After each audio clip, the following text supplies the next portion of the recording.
আসসালামু আলাইকুম। সংবাদে আপনাদের সবাইকে স্বাগত জানাচ্ছি। আমি ফিরোজ তোহা। শুরুতেই আরবে কেবলস সংবাদ শিরোনাম জানিয়ে দেব এই মুহূর্তে হাতে পাওয়া সর্বশেষ গুরুত্বপূর্ণ আপডেট বাংলা সংবাদ। শুরুতেই থাকছে, আমাদের কেউ ভাবেনি আন্দোলন শেষ পর্যন্ত সরকার উৎখাতে গড়াবে।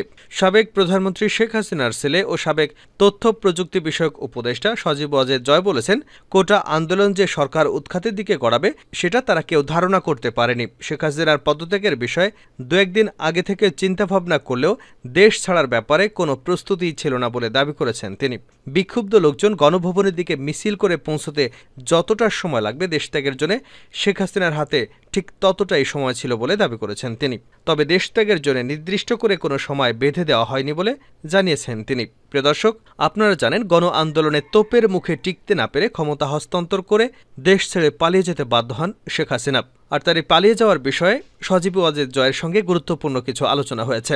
পরবর্তীতে জয় কি রাজনীতির হাল ধরতে চান নাকি শেখ হাসিনা আবার ফিরে আসবেন, এই বিষয়গুলো নিয়ে একটি বিস্তারিত আলোচনা রয়েছে। ভিডিওটি না টেনে দেখতে থাকুন। এবারে জানাবো একটি গুরুত্বপূর্ণ সংবাদের শিরোনাম। আয়নাঘর থেকে মুক্ত সেনা কর্মকর্তা ব্রিগেডিয়ার জেনারেল আব্দুল্লাহিল আমান আজমি এখন স্বজনদের সঙ্গে সময় কাটাচ্ছেন। দীর্ঘ ৮ বছর গুম থাকার পর গত মঙ্গলবার বাংলাদেশ জামায়াতে ইসলামীর সাবেক আমির মরহুম অধ্যাপক গোলাম আজমের মেজ ছেলে আমানুল্লাহ আজমি মুক্তি লাভ করেন। মঙ্গলবার ভোরে মরহুম মীর কাসেম আলী ছেলে সুপ্রিম কোর্টের আইনজীবী ব্যারিস্টার আহমেদ বিন কাসেমও বাসায় ফিরেছেন। এত বছর ধরে তারা কোথাও ছোট্ট ঘরে বন্দী ছিলেন বলে জানিয়েছে তার পরিবার। ঠিক কোথায় বন্দী ছিলেন, কিভাবে দিন কেটেছে তাদের, কি খেয়েছেন, কিভাবে তাদের এতগুলো বছর পার করেছেন, এ বিষয়ে থাকছে একটি বিস্তারিত আলোচনা। জানাবো কবি নজরুল বিশ্ববিদ্যালয় ছাত্র রাজনীতি বন্ধ ঘোষণা।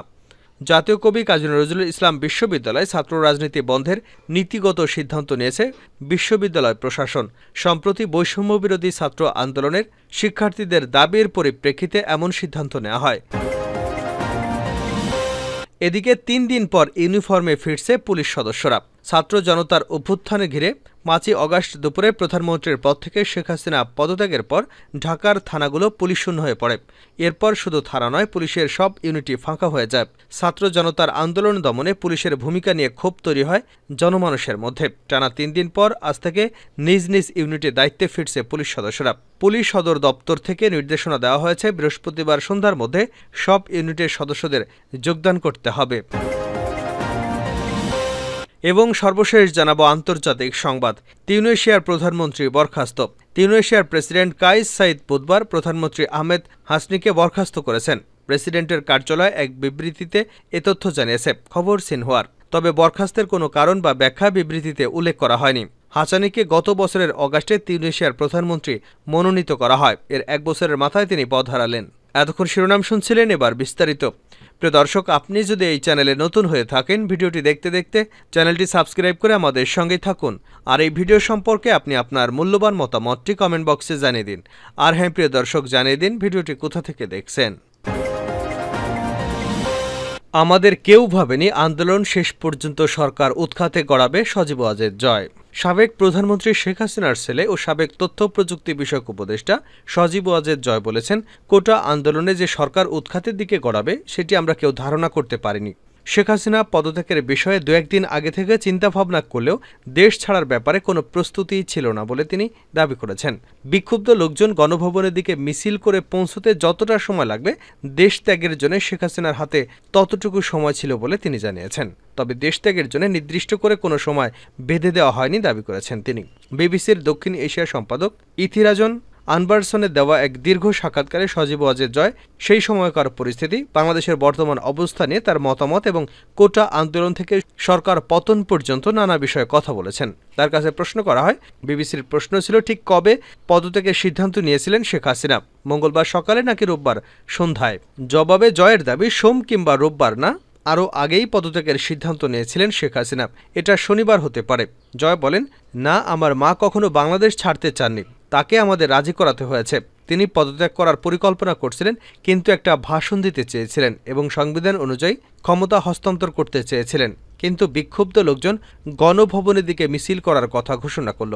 আমরা পরিবারের সদস্যরা তখন তার কাছে অনুনয় করি যে তারা সহিংসতার জন্য আসছে, তাকে হত্যা করা হতে পারে, তোমাকে নিরাপত্তার জন্য চলে যেতে হবে। তিনি বলেন, আমার খালা শেখ রেহানা তার সাথেই ছিল। মা চাইছিলেন খালা যেন হেলিকপ্টারে করে সামরিক বিমান ঘাঁটিতে চলে যান, কিন্তু আমার মা উঠতে চাচ্ছিলেন না। তখন আমি তাকে এবং আমার খালাকে বলি তাকে অবশ্যই যেতে হবে। তিনি জানান, হেলিকপ্টারে করে ঢাকা ছাড়েন শেখ হাসিনা, সেখান থেকে আগরতলা, পরে দিল্লিতে পৌঁছান। তার কাছে প্রশ্ন করা হয় পরিস্থিতি কেন নিয়ন্ত্রণহীন হলো, পুরো পরিস্থিতি পর্যালোচনায় শেখ হাসিনার সরকারের ভুল ছিল কিনা জানতে চাওয়া হলে সজীব ওয়াজেদ জয় বলেন, পরিস্থিতি এদিকে গড়াবে তা কেউ ভাবেইনি। তিনি বলেন, আমাদের কেউ ভাবেনি এই সহিংসতা আন্দোলন শেষ পর্যন্ত সরকার উৎখাতের দিকে গড়াবে। আমরা বুঝতে পারছিলাম জুলাইয়ের 15 তারিখে যে সহিংসতার পেছনে কিছু অজানা গ্রুপ আছে, তারা মধ্যরাতে ঢাকা বিশ্ববিদ্যালয়ে মিছিল করার সময় আমরা রাজাকার বলে স্লোগান দিয়েছিল। তখন আমাদের সমর্থকদের সাথে তাদের সংঘর্ষ হয়। পুলিশ কঠোরভাবে সেই সংঘর্ষ দমনের চেষ্টা করে। আমার বিশ্বাস সেদিন যারা ওই স্লোগান দিয়েছিল, আমরা এখনও জানি না মধ্যরাতে সেই স্লোগান দেওয়া ব্যক্তিরা কারা ছিল। তারাই এই পরিস্থিতি তৈরি করার জন্য দায়ী। আমাদের সরকার কখনো বিক্ষোভকারীদের উপরে শক্তি প্রয়োগ করতে চায়নি, বরং পুলিশ তাদের পাহারা দিয়েছে। তাদের উপর হামলার কোনো নির্দেশনা ছিল না। মাত্র একটি নির্বাহী আদেশ জারি করে যে সমস্যার সমাধান করা যেত, তা কেন এত প্রাণহানিতে গড়ালো, এমন প্রশ্নের উত্তরে তিনি বলেন, এর আগে তো আমাদের সরকার কোটা আন্দোলন বাতিল করে দিয়েছিল মুক্তিযোদ্ধাদের পরিবারের সদস্যদের আবেদনে, পরে হাইকোর্ট সেটা বহাল করে। আমাদের সরকারের আইনি টিমও আদালতে শিক্ষার্থীদের দাবি পূরণের চেষ্টা করেছিল।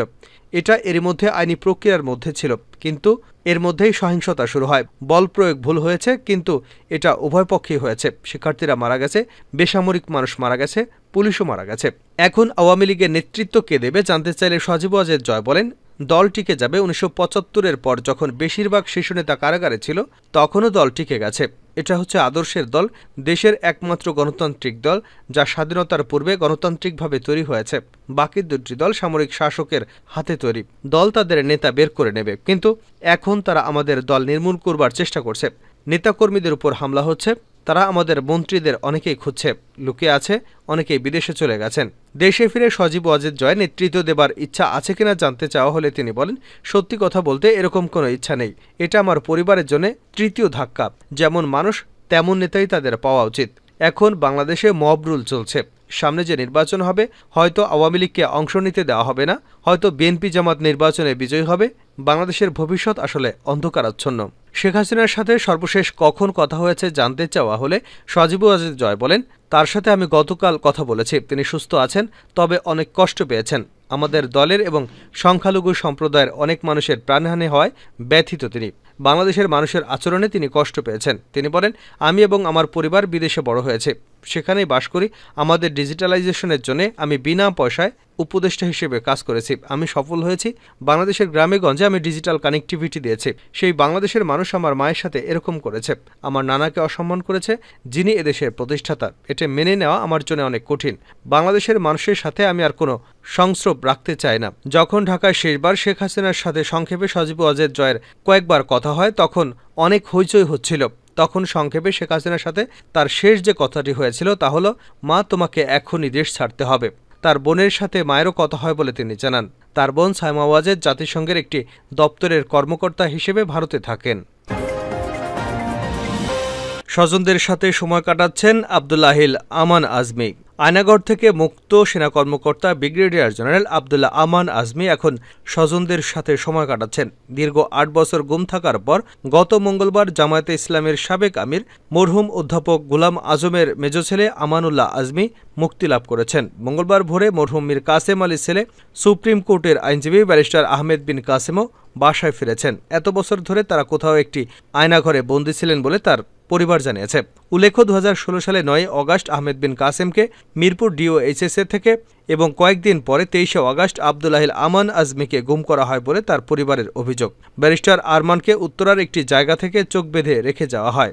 গত সোমবার রাতে সেনাবাহিনীর সাবেক কয়েকজন কর্মকর্তা এবং বিভিন্ন সময় গুমের শিকার ব্যক্তিদের স্বজনেরা ঢাকা ক্যান্টনমেন্ট এলাকায় কচুক্ষেতে সমবেত হয়ে প্রতিরক্ষা গোয়েন্দা পরিদপ্তরের আয়নাঘরে বন্দীদের মুক্তির দাবি জানান।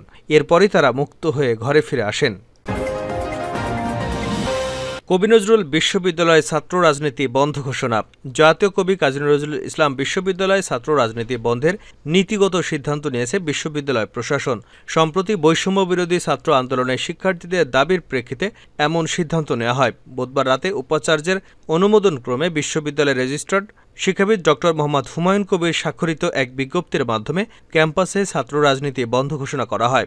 বিজ্ঞপ্তিতে উল্লেখ করা হয়, বৈষম্য বিরোধী ছাত্র আন্দোলনের দাবির পরিপ্রেক্ষিতে ৭ই আগস্ট জাতীয় কবি কাজী নজরুল ইসলাম বিশ্ববিদ্যালয়ের নীতি নির্ধারণী ব্যক্তিদের এক জরুরি বৈঠক অনুষ্ঠিত হয়। এতে সুপারিশের ভিত্তিতে ক্যাম্পাসে ছাত্র রাজনীতি বন্ধের নীতিগত সিদ্ধান্ত নেওয়া হয়েছে। ৩ দিন পর ইউনিফর্মে ফিরছে পুলিশ। ছাত্র জনতার অভ্যুত্থানকে ঘিরে ৫ই আগস্ট দুপুরে প্রধানমন্ত্রীর পদ থেকে শেখ হাসিনার পদত্যাগের পর ঢাকার থানাগুলো পুলিশশূন্য হয়ে পড়ে। এরপর শুধু থানা নয়, পুলিশের সব ইউনিটই ফাঁকা হয়ে যায়। ছাত্র জনতার আন্দোলন দমনে পুলিশের ভূমিকা নিয়ে ক্ষোভ তৈরি হয় সাধারণ মানুষের মধ্যে। টানা ৩ দিন পর আজ থেকে নিজ নিজ ইউনিটের দায়িত্বে ফিরছে পুলিশ সদর দপ্তর থেকে নির্দেশনা দেওয়া হয়েছে, বৃহস্পতিবার সন্ধ্যার মধ্যে সব ইউনিটের সদস্যকে কাজে যোগদান করতে হবে। এই নির্দেশনায় বলা হয়, Rajarbagh police lines, POM, armed police battalion, সব মেট্রোপলিটন ও জেলা পুলিশ লাইন্স, অন্যান্য পুলিশ স্থাপনা সহ বিশেষায়িত সব পুলিশ ইউনিটের নিরাপত্তা নিশ্চিত করতে হবে। ফোর্সের শৃঙ্খলা ও চেইন অব কমান্ড পুনরুদ্ধার এবং পুনঃপ্রতিষ্ঠা করা হবে। পুলিশ হেডকোয়ার্টার্সের অপারেশনস কন্ট্রোল রুম জানিয়েছে, দায়িত্ব বন্টন করা এবং সারা দেশের সঙ্গে কার্যকর যোগাযোগ প্রতিষ্ঠা করতে হবে। ফোর্সের মনোবল বৃদ্ধি এবং কল্যাণ নিশ্চিত করতে কার্যকর ব্যবস্থা গ্রহণ করতে হবে। পুলিশ সদর দপ্তর জানায়, জীবন উৎসর্গকারী পুলিশ সদস্যদের দাফন সৎকার দ্রুততম সময়ের মধ্যে সম্পন্ন করতে হবে এবং আহতদের সুচিকিৎসা নিশ্চিত করতে হবে। সরকার পতনের পর সোমবার বিকেল থেকে দেশের অনেক থানায় হামলা, ভাঙচুর এবং অগ্নিসংযোগের ঘটনা ঘটতে থাকে। পুড়িয়ে দেওয়া হয় থানা পুলিশের কাজে ব্যবহৃত গাড়ি। অনেক জায়গায় সশস্ত্রসহ বিভিন্ন সরঞ্জাম, নথি লুট হয়। এরপর রাজধানীসহ সারা দেশের পুলিশি ব্যবস্থায় প্রায় ভেঙে পড়ে। থানা চালু না থাকায় ডাকাতি, চুরি, ছিনতাইসহ নানা অপরাধের ঘটনায় পুলিশের কাছে অভিযোগ বা মামলা এবং জিডি করতে পারছে না ভুক্তভোগীরা। এমন পরিস্থিতিতে ছাত্র আন্দোলনকে ঘিরে পুলিশের ভূমিকার জন্য দুঃখ প্রকাশ করেছেন নতুন মহাপরিদর্শক মোহাম্মদ মঈনুল ইসলাম।